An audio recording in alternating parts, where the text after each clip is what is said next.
Happy 14th Sunday of Ordinary Time. Thank you for joining us. We're really glad you're here.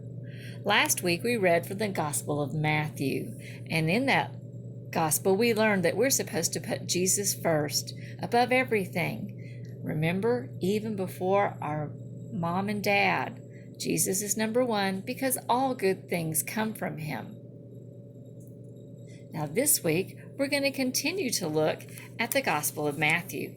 But this week, we'll be looking at chapter 11, verses 25 through 30. Specifically, we're going to look at verse 28. And if you want, you can follow along. Come to me, all of you who are tired from carrying heavy loads, and I will give you rest. Take my yoke and put it on you, and learn from me, because I am gentle and humble in spirit, and you will find rest. For the yoke I will give you is easy, and the load I will put on you is light. Now, the first question I have is, what does a yoke have to do with Jesus? Well, to answer that question, we have to know that spelling isn't the yolk of an egg, it's the yoke which went on their cattle, and the cattle helped them plow the fields.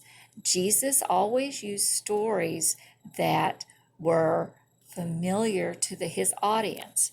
And in Jesus' time, many of his followers, the people that surrounded him, were farmers. So, what does he mean that my yoke is easy? Easy. Is that super cool, super not hard? Is it easy peasy lemon squeezy?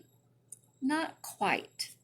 It's thought that back in the day, the word easy also meant custom made. So let's go back to that yoke.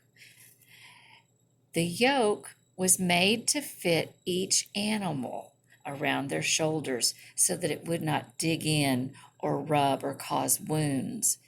The yoke was made specifically for the animal. It fit him. It was easy. And that is what Jesus wants us to think about. His yoke is easy. What he wants from us is to find that path that is our yoke, that was custom made for us, so that we can always put him first in all that we do. So our yoke might be being a teacher, being a priest or a nun, a fireman, a doctor, parents, so many things that we could be. And God has a plan.